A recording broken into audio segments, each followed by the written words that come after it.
So we're back with Arne here in the VINwiki studio for a slightly different VINwiki video concept today. You know, the most enjoyable conversations that I feel like we have in the Cannonball community that has grown and grown and grown, especially since you guys set the record and beat mine, has been what is the recipe for the perfect cannonball? And, you know, fairly recently we got to see the totally unexpected recipe for cannonball progress, kind of just going out there and doing it in a diesel BMW that we always knew there was sort of the, and this is, I don't mean this to belittle it, but kind of the dumb luck path to success that you could just not get arrested and you could just drive fast and not know that you should slow down. Yeah. And I feel like that's a little bit what happened with Chris, as proud as I could possibly be of it, and I'm happy to celebrate the achievement. But I don't know that if you thought it all the way through, that would be the strategy. The way that you spent, obviously, years on your own and alongside Doug, strategizing of how to beat me, the way that I saw Alex Roy and Dave Maher set the record, and I saw the stories from Richard Rawlings and Dennis Collins to try to figure out what the recipe was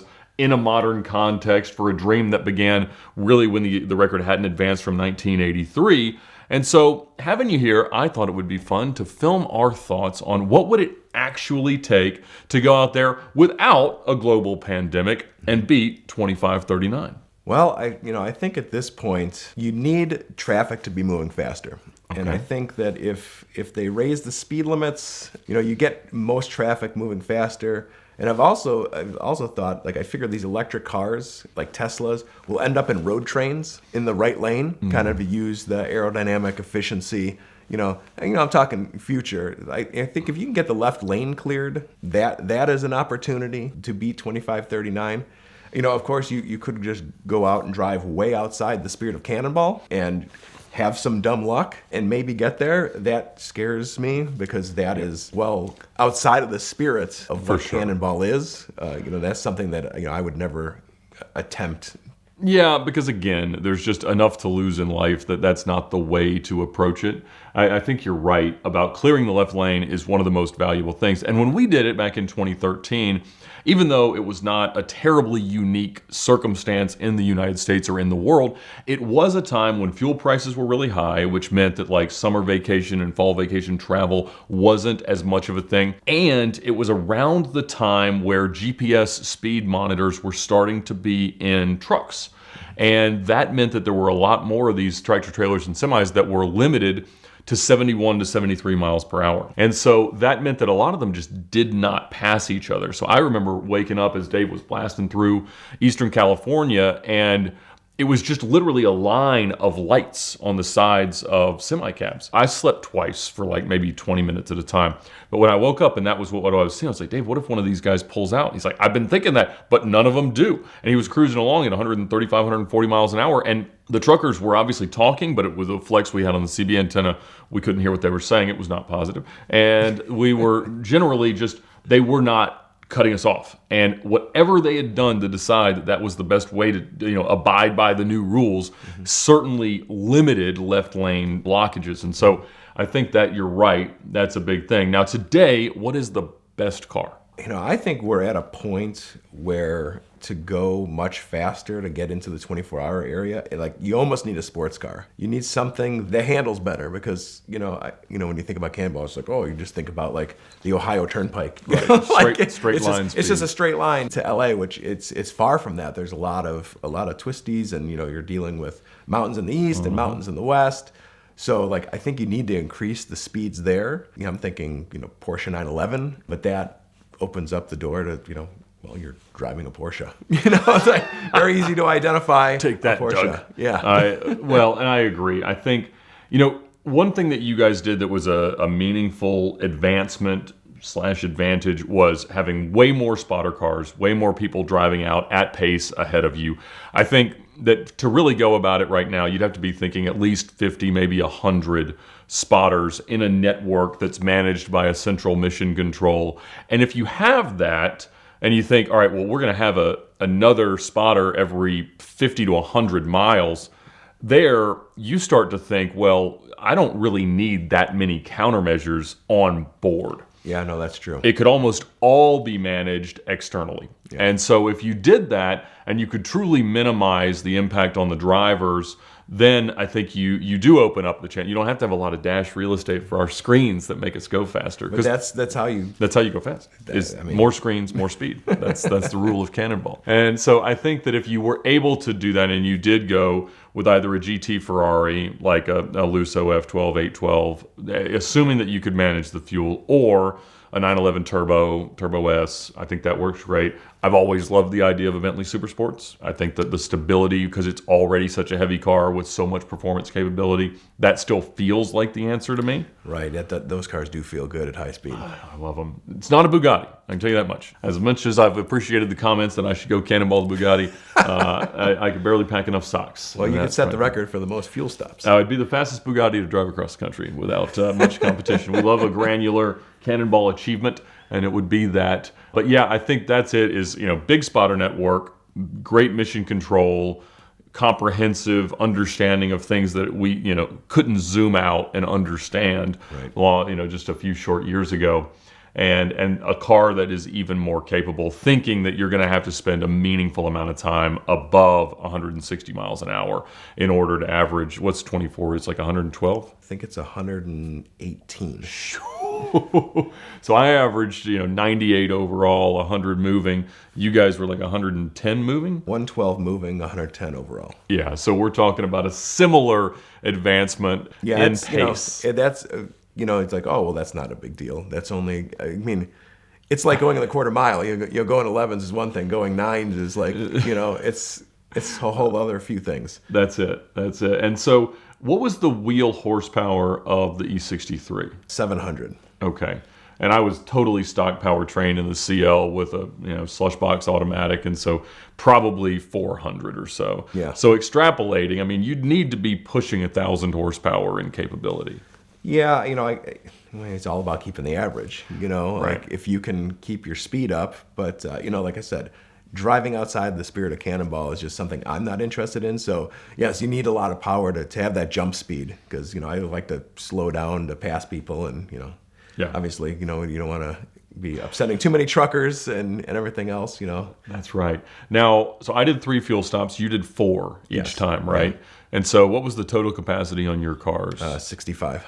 So I thought that if you could achieve the kind of fuel economy that I got, which was like mid to high 13s, you were closer to 10, 11. We were at 11. And so if you could get it under, I was at 64 gallons, 67 gallons. So if you could get it, I think I could have done it with 50 gallons and done a 4-stop strategy, had a little bit more livability in the cabin, maybe relocate the spare to the trunk, not sitting beside Dan in the back seat, things like that. And that's one of the things that I enjoyed so much about running the 2904 in 2015 with John Ficarra, because I got to continue solving the problems. And I ended up with a car in the S55 that I actually like driving places more than the CL, because I solved a lot of that stuff. The layout was cleaner. We actually cut the trough out from where the factory spare wheel would go, and then that was pretty trucker slick. Hung it, which I loved that. I would definitely, I would redo it to the CL today. But I think, you just learn. And that's the fun part, is that there is not a blueprint, a template of exactly how to go out and cannonball successfully. And so the fact that we have these new runs, these new ideas, and these new ways to think.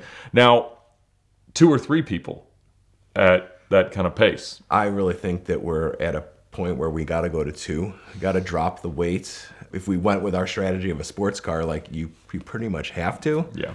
And, nowadays, there's so many more people in this Cannonball community. We've got Mason, who's been running ground control for, a bunch of these runs now. And you got other people wanting to participate as ground control. What else would you want to do for 25 hours straight? Just watch a GPS feed and a bunch of IDOT cameras and... That's it. He's got traffic cameras. He's got weather maps. He's got, it's unbelievable the amount of data that's being processed. And again, synthesizing all the inputs from this nationwide network of spotters and people that are driving out ahead. I think you're exactly right. And I think, yes, the other benefit of all of that infrastructure is that it's much more safe for the passenger to sleep. Yes. Because so much of the rationale for having a third person is so that you can sleep. But if you've got so many people engaged and you've got live dash cams and stuff like that, you're going to lose out on some of your night vision stuff, which once again, I don't think matters nearly as much if you have that many spotters. Right. But I think minimizing data in the car, singular data source, live phone call, to me, that feels like the answer. Yeah. It's a much more Herculean effort than I certainly, feel like I'm going to go out and put together. Well, I think though, like the faster you go, the shorter the time. Like, people say, "Wow, 2539. How much harder was that than 2725?" I'm like, it was easier. Like, it's less time. It's like I'm getting out of this car in a short amount of time. So, I think with two people, and if you're trying to get in the 24-hour range, it's like, I think it probably is doable. I don't know if it is for me. I'm getting up there in age, but for some of don't these, sell yourself short. But for some of these young bucks, that's these spring chickens of Cannonball.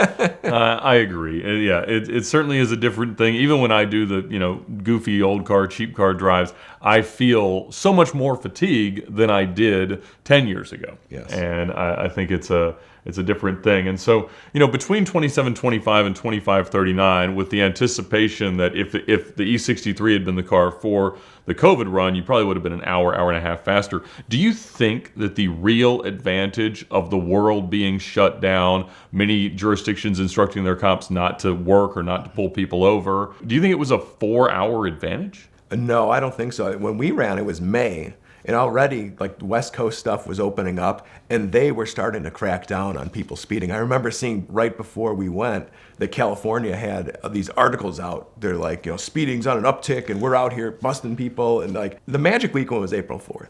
Yeah.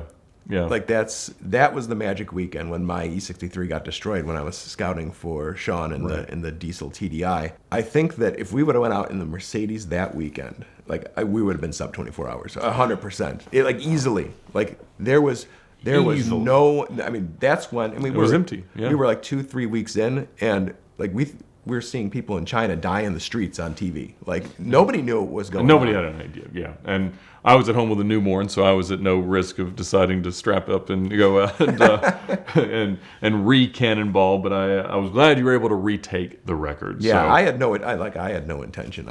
I just wanted to get this record, put a feather in my cap, move on. Yeah, I was pretty disappointed to lose my car and then lose the record, and then I'm like, what do? I'm like, I got to go back out. God, you have to. Well, I must go break. It's the only this logical law. thing to It's do. The only thing, who could argue? Well, I don't know who's going to try it next. I don't know where the record's going to go. I think nothing's forever. Mine wasn't. Yours probably isn't. But who knows? But it has been an interesting time in the history of Cannonball, and it's been a whole lot of fun to be able to cast the tributes and wear the jackets and cool. do what we can to pay respect to the legend of Cannonball that continues to grow. Right now, we've got the best deal we've ever offered from Avalon King. Their AS9 DIY ceramic coating is $30 off at the link in the description below, making it the best value in the world of ceramic coatings. They've also got half off of their IPA prep spray if you want that as well. It makes it so much easier to put the coating on, to level it out, and get the shine that you're looking for. One box is enough for a small to medium-sized car, maybe two if you've got a big SUV, and really anybody can coat an entire car in about an hour and a half. So check them out now at the link in the description below to thank them for their support of VINwiki and make your car look incredible with Avalon King.